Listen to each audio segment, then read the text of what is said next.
Every truck of raw cotton leaving Burkina Faso may be carrying away something more valuable than cotton jobs. The country grows the crop. Farmers absorb the risk. But the moment that cotton crosses the border, the highest value work begins somewhere else. Spinning, weaving, dyeing, stitching, branding, and selling. Then it returns as clothing with a foreign label and a price many cotton-growing families cannot afford. And the same pattern repeats with mangoes, tomatoes, sesame, even gold. Burkina Faso supplies the raw wealth. Other economies capture the transformation. So here is the question no one can ignore. How can a resource-rich nation keep producing wealth and still remain dependent on what that wealth becomes? A cotton field may look like the beginning of an industry, but in Burkina Faso, it is often treated as the end of one. The crop is harvested, compressed, loaded onto trucks, and moved toward the border. From that moment, the most profitable steps begin elsewhere. The cotton is cleaned. It is spun into thread. The thread becomes fabric. The fabric is dyed, cut, stitched, packaged, branded, transported, and sold. Every step adds value. Every step creates jobs. And every step requires skills, machinery, finance, electricity, logistics, and market access. This is the missing middle. It includes storage facilities, testing laboratories, repair workshops, packaging suppliers, transport companies, trained technicians, distributors, and retailers. The economic infrastructure that turns one harvest into an industry capable of supporting thousands of livelihoods. Burkina Faso does not simply lose money because raw materials leave the country. It loses the entire chain of activity that should exist between production and consumption. The same problem appears across agriculture. A mango can be sold once as fresh fruit, or it can be washed, sliced, dried, concentrated, bottled, packaged, and sold repeatedly across multiple markets. Sesame can leave as seed, or it can become cooking oil, cosmetics, animal feed, and branded food products. A tomato can spoil within days, but once processed into paste or sauce, it can survive longer, travel farther, and reach customers months after the harvest ends. The difference is not the crop. The difference is how far the country continues working on it before it leaves. That is why the real question is not whether Burkina Faso can grow more. It is whether Burkina Faso can stop ending production too early. Because a nation can harvest millions of tons and still remain dependent if the highest value work begins only after the trucks cross the border. And to understand why those steps are still missing, we have to follow something more powerful than the crop itself. We have to follow the money. Imagine a farming family outside Bobo Dioulasso. This is not one specific household, but a representative picture of what many producers can face when they sell raw crops into a system they do not control. The grandfather grows cotton. He knows the soil, the rainfall, the timing, and the risk. A late storm can damage the harvest. A broken machine can delay planting. A fallen price can erase months of work. His son does not grow more cotton. He buys it, stores it briefly, and sells it onward. He earns through movement, not transformation. The granddaughter wants something different.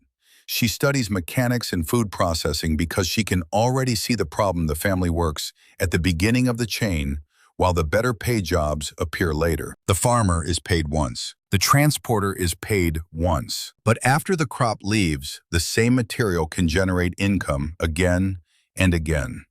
A spinner is paid. A machine operator is paid. A packaging supplier is paid. A designer is paid. A warehouse is paid. A retailer is paid. A brand captures the final margin. One harvest creates many paychecks, but most of them may exist somewhere else. The imbalance becomes even harsher when the crop is perishable. A tomato seller may have only hours to find a buyer before the heat begins destroying value. If everyone harvests at the same time, supply rises, prices fall, and the farmer becomes the weakest negotiator in the chain. Without storage, processing, or another buyer waiting is not an option. That is the hidden power of the missing middle. It does not only create products, it changes who has time, who has choices, and who controls the price. A processing plant could give that family another buyer. A cold storage facility could give them another day. A cooperative could give them bargaining power. But none of those tools guarantees success. A factory without reliable electricity can stop. A factory without working capital cannot buy the harvest. And a factory without customers can become an expensive building filled with silent machines. So the real challenge is not simply building more factories. It is building the system that keeps them alive. Building a factory is the visible part. It is the ribbon, the machines, the walls, and the photograph. Keeping that factory alive is harder. A production line cannot run on ambition alone. It needs electricity that does not fail in the middle of a shift. It needs roads that do not turn a one-hour delivery into a full day. It needs workers who can diagnose a broken motor before one damaged bearing stops the entire plant. It also needs money before it makes money. A processor may have to buy thousands of tons of crops during harvest season, pay farmers, quickly store the raw material, cover wages, maintain equipment, and wait weeks or months before the finished product is sold. That gap is called working capital. Without it, a factory can exist on paper and still be unable to buy the very crops it was built to process. Then comes quality. A locally produced bottle of mango juice does not compete only with another drink. It competes with packaging, shelf life, hygiene standards, consistency, distribution, advertising, and consumer trust. In the United States or Europe, shoppers usually see only the final product. Behind it stands a network of banks, insurers, laboratories, repair companies, warehouses, highways, technical schools, and suppliers built over decades. That is the real competition. Burkina Faso is not simply competing against a foreign bottle shirt or machine.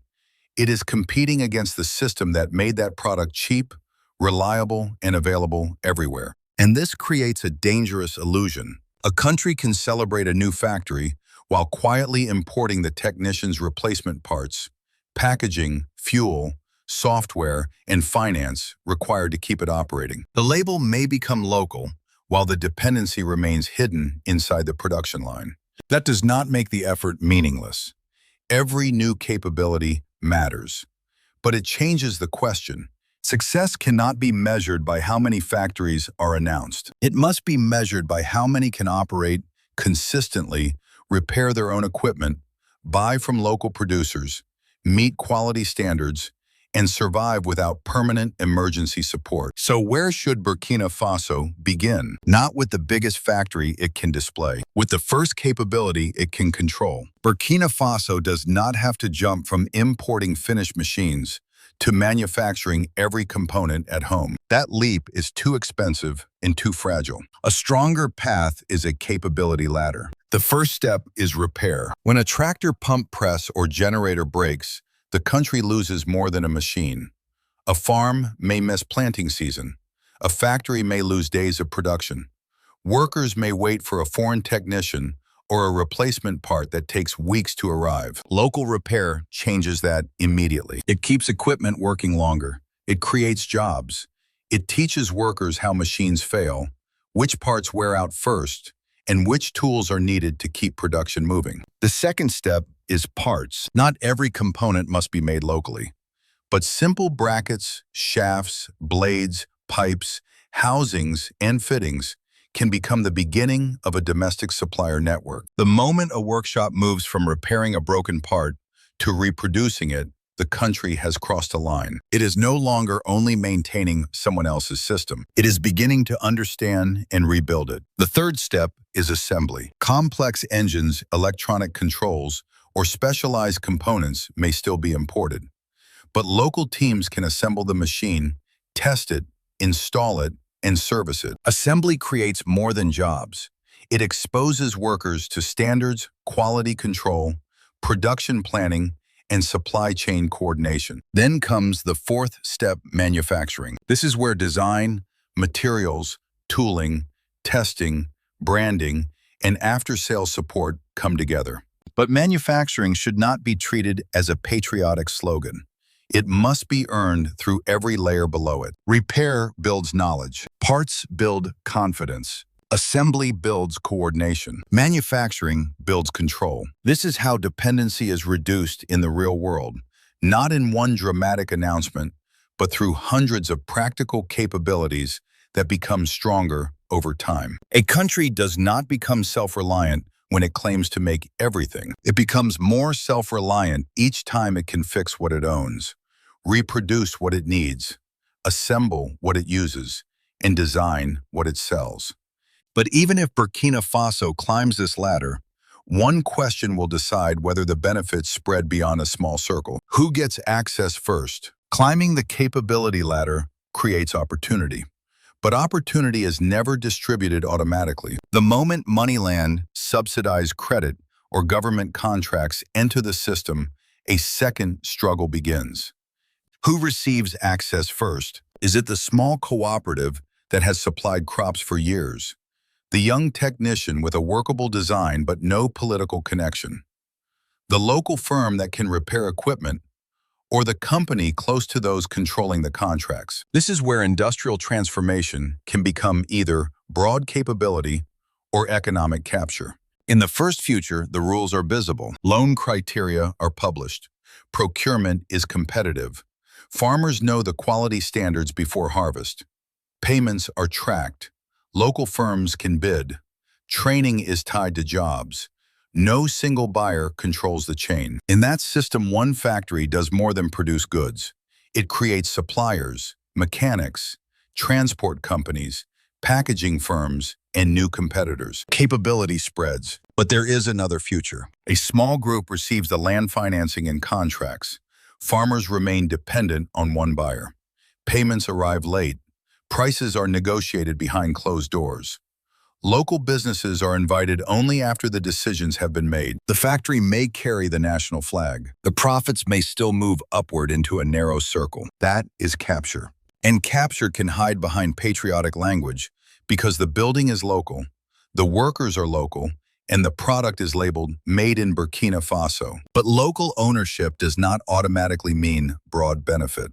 The real test is who controls the pipeline from public support to private profit. Who gets the first contract? Who receives the cheapest credit? Who has access to imported equipment? Who can survive a delayed payment? And who is excluded before the first machine starts? This does not mean the government should avoid industrial policy. Without coordination, finance, infrastructure, and public support, many industries may never begin. But support must create capability, not dependency on a new gatekeeper. A national factory can change the economy. It can also reproduce the same imbalance under a different name. So the question is no longer simply whether Burkina Faso will build. It is whether ordinary producers, workers, and entrepreneurs will be allowed to build with it. A tomato can expose the entire structure of an economy. At harvest, it is fragile. It has only a short window before heat handling and time begin destroying its value. If thousands of farmers bring tomatoes to market at once, supply rises quickly. Buyers know the crop cannot wait, prices fall, and the producer who carried the greatest risk often has the least bargaining power. Without cold storage, another buyer, or a processing facility, the farmer is not negotiating freely. The clock is negotiating for him. Now imagine a different chain. A local processor buys tomatoes that are too ripe, too small, or visually imperfect for the fresh market. The crop is washed, crushed, cooked, tested, packaged, and turned into paste or sauce. The product can now survive for months instead of days. It can travel farther. It can be sold after harvest season when fresh supply has disappeared. That one processing step changes more than shelf life. It creates demand when the market is flooded. It reduces waste. It gives farmers another buyer. It creates work in transport, packaging, maintenance, quality control, and distribution. But even this better future contains a warning. A factory can become the only major buyer in a region. Once farmers depend on it, the company may delay payments, lower purchase prices, change quality standards, or reject crops after production costs have already been paid. The farmer may escape dependence on the street market, only to become dependent on one processor. That is why success cannot be measured by jars appearing on supermarket shelves. It must be measured backward through the chain. Are farmers receiving more stable prices? Are rejected crops being reduced? Are payments arriving faster? Has post-harvest loss fallen? Can small producers understand and meet the standards? And can the final product compete with imports without permanent protection? A tomato paste factory is not automatically transformation. Transformation happens only when more value remains in the country and enough of that value reaches the people who produce the raw material. The real test is not what appears on the shelf. It is whether prosperity travels back down the chain instead of stopping at the factory gate. A factory changes more than what a country produces. It changes what young people believe is possible. For years, ambition has been linked to departure. A skilled son leaves for a larger city.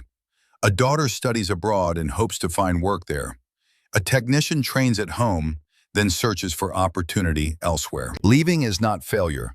It is a rational response to limited choices. But a country pays a hidden price when departure becomes the path to advancement. It loses mechanics who could maintain equipment.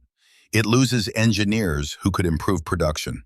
It loses managers, electricians, food scientists, designers, and entrepreneurs who might have built industry. A processing plant can begin to reverse that flow, not because every worker stands beside a machine, but because each factory creates an ecosystem around it. Someone must repair motors. Someone must test quality. Someone must design packaging, manage inventory, operate cold storage, drive trucks, maintain with suppliers, maintain accounts, and find customers. A single production line can create dozens of careers, many outside the factory walls. That changes the emotional meaning of development. A parent no longer has to measure success only by whether a child escapes. A student can imagine building a career without abandoning home. A technician can move from waiting for employment to creating a service business that employs others. And a returning worker can bring back skills instead of returning only because every other option failed. This is where industrial policy becomes personal. It is not only about output exports or national pride. It is about whether a young person can look at the future and see more than a departure gate. But hope must remain connected to reality. Jobs must be stable. Wages must support a life. Training must lead to real positions, not certificates without demand.